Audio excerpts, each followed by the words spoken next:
Ассалаумағалейкум ардақты ағайын, эфирде сұхбат бағдарламасы өздеріңізбен бірге мен Бақтияр Хамид. 8 наурыз халықаралық әйелдер мерекесіне орай біз бүгін ең бір нәзік, сонымен қатар аса күрделі тақырыпты хабарымызға арқау еткелі отырмыз. Ол тақырып әйел және дін деп аталады. Студия қонағы Дін істері агенттігінің басқарма басшысы Айнұр Әбдірасылқызы. Айнұр Әбдірасылқызы, студиямызға қош келдіңіз. Енді өзіміз айтып отырмыз, әйел және дін деген қаншалықты күрделі тақырып екен баршаға аян. Осы ретте агенттік, Дін істері агенттігі қандай жұмыстар жасап жатыр? Және менің білуімше осы тақырыпқа, нақ осы тақырыпқа арналған сіздер форум өткізген болатынсыздар. Оның мақсаты, міндеті қандай болды? Содан бастасақ әңгіме. Дін және әйел деген форум өткен жылы еліміздің 7 аумағында ұйымдастырылды. Бұл ең алғаш Алматыдағы Қыздар мемлекеттік педагогикалық университетінде бастау алған болатын. Идеяның авторлары әрине Дін істері агенттігінің басшылық құрамы болды. Бұл идея бірден қолдау тапты. Әйелдер аудиториясында осыған қатысты үлкен сұраныс бар екендігін аңғардық. Әсіресе осы алғашқы өткізген форумға жинақ әзірлеу барысында бізге небәрі бір аптаның аясында 50-ден аса мақала келіп түсті.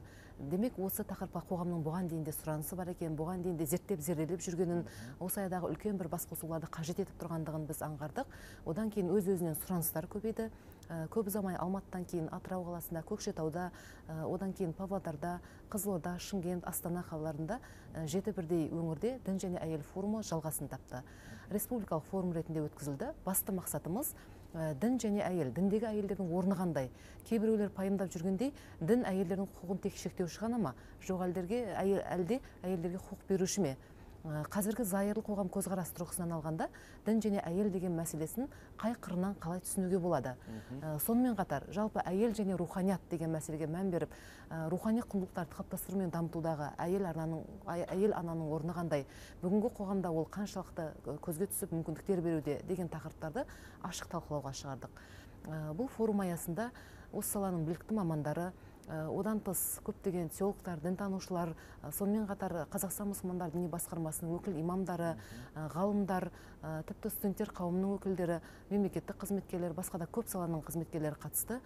Өте қызу жақсы талқылаулар болды. Форумның негізгі жинақтары жарық көрді, 2 бірдей жинақты жарыққа шығардық.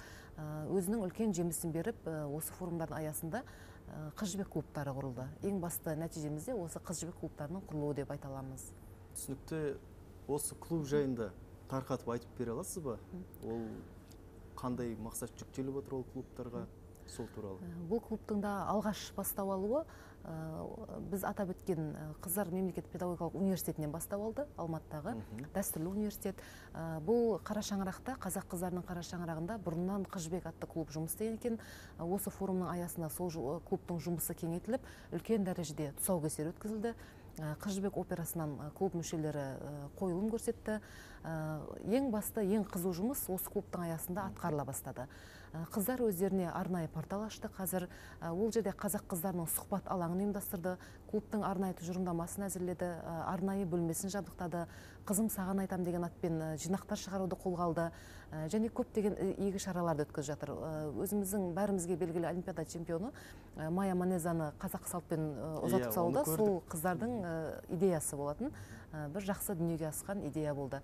Бұдан кейін де барлық жаңағы айтылған 7 өңірде де қыз жібек қыздар клубы ұйымдастырылды. Олардың қазір бастарын қосып, осы үстіміздегі жылы, осы наурыз айында мүмкіндігіне қарай басын қосып, жаңа қара шаңырақ Қыздар педагогикалық университетінде үлкен бір жиын өткізбекпіз. Қыздар өзара тәжірибе алмасып, бір порталда өзара сұхбаттасып жұмысты жалғастырмақ. Басты мақсат қазақтың ұлттық құндылықтарын, дәстүрлерін бойына сіңірген, қазақ қызына тән ізгі зиялы мінездерді, биязылықты сіңірген, сонымен қатар заманауи құндылықтардан да хабардар, озық қазіргі құндылықтарды игерген қазақ қызының бір жиынтық бейнесін тәрбиелеп шығару. Түсінікті. Енді сіздер жасалған жұмысты атап өттіңіз. Алдағы уақытта қандай жоспарларыңыз бар осы әйелдер қауымына қатысты? Алдағы осы биылғы жылға жасалып жатқан жұмыстардың өздері де бір төбе деуге болады. Өткен ақпан айының өзінде Еуразия ұлттық университетінің жаратылыстану факультетінің, филология факультетінің, экономика факультеттерінің шақыруымен бірнеше кездесулер өткізілді. Қазақ қызының рухани келбеті, рухани құндылықтар және қазақ әйелі деген тақырыптарда үлкен студенттердің өз тарапынан сұраныстар болған соң кездесулер, іс-шаралар өткізілді. Сонымен қатар Солтүстік Қазақстан облысына жалғасында дін және әйел деген дөңгелек үстел өтті. Бүгін ғана мен Павлодар облысынан оралып отырмын. Ол жерде біздің өткен жылы құрған Қыз жібек клубының мүшелері жиналып бас қосып үлкен сұхбат алаңын өткізді. Сұхбат алаңына әдеттегідей әртүрлі саланың мамандары тартылып, соның ішінде үлкен ардагер аналарымыз да келіп, нағыз өзіміз ойлағандай Қыз жібек клубын құрудағы мақсатымызға қол жеткізілгендей үлкен бір пікірталас алдыңғы буын апалар мен кейінгі буындардың сұхбат алаңы ұйымдастырылды. Енді таяу мерзімде Өскемен қаласында қоғамның рухани жаңғыруындағы әйелдердің рөлі атты дөңгелек үстел өткізілмек.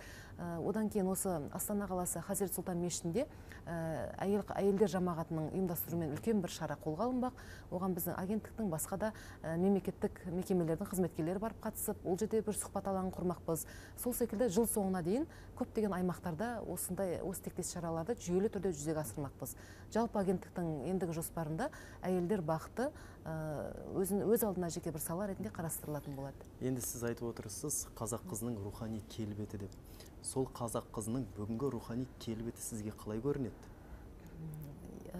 Бүгінгіге жол салу үшін алдымен бұрынғы туралы аз кем айтып өтсек, жалпы біздің халқымызда рухани құндылықтарды дамыту мен қалыптастыру мен дамытуда ең алдымен әйел ана басты рөл атқарды. Себебі ол тұрмыстың өзі соған икемдейді. Ер адам түздің еркегі, түздегі шаруасы көп болады. Ал әйел адам үнемі баланың жанында болып, болашақ ұрпақты тәрбиелеп өсіріп жатқан соң, оның әрбір іс-әрекеті, әрбір қимылы өнеге болып қалыптаса береді, баланың санасында жаттала береді. Сондықтан қазақ әйелі өзінің сол бүкіл өмірін өнегеге құруға тырысқан. Ол ең алдымен бесік жырынан бастап, өзі үйретіп отырған ана тілінен бастап, одан кейін өзі де талай үлес қосқан халқымыздың жыр ертегі аңыз дастандарынан бастап, өзінің рухани тұлғасымен қоса балаға сол рухани құндылықтарды сіңіруге тырысты. Дәстүр арқылы берді. Жалпы мына діндегі барлық қағидаларды біз қазақ өзінің дәстүріне, болмысына, мақал мәтеліне дарытып, өзінің күнделікті өмірінде пайдалана білген халықпыз. Соның үлкен бөлігі әйел аналардың қолымен жүзеге асырылды десек артық айтқандық емес. Ал қазіргі қазақ қыздары, біздің қыздар қашанда белсенділігімен ерекшеленген ғой. Ешқашан қазақ әйелі мен белсендімін деп көзге түсуге де тырыспаған. Дегенмен жаңа айтқандай отбасы ошақ қасында жүріп ақ өзінің қоғамдағы негізгі миссиясын атқара берген. Сол секілді бүгінгі қыздарда өзінің әйел аналар да отбасы ошақ қасында отырып та мемлекетті, болашақ мемлекетті қайраткерлер тәрбиелеп отыр. Ол оның қайраткерлігінің бір қыры. Одан тыс қоғамдық өмірде де әйел аналардың, қыздардың белсенділігі қазір күшейе түсті. Бұрынғыдай емес, бірыңғай шектеліп қалуға мүмкіндік жоқ. Бір жағынан біз шын мәнінде саны аз халықпыз. Біздің жағдайымызда еркек әйел демей, біздің барлығымызда қоғам өміріне белсене араласуға тиіспіз, қажеттілік бар, мәжбүрлік те бар. Сондықтан әйелдер қоғам өмірінде белсенді түрде жүріп жатыр. Рухани салаларда, әсіресе мәдениет пен өнер саласында. Күні кеше өзіміз бәріміз қазақ қайғыра отырып құрметпен шығарып салған Фариза Оңғарсынова апамыздың өзі руханиятымыздағы бір тау тұлға еді. Ол да бір үлкен шеберлік өнер мектебін қалыптастырды.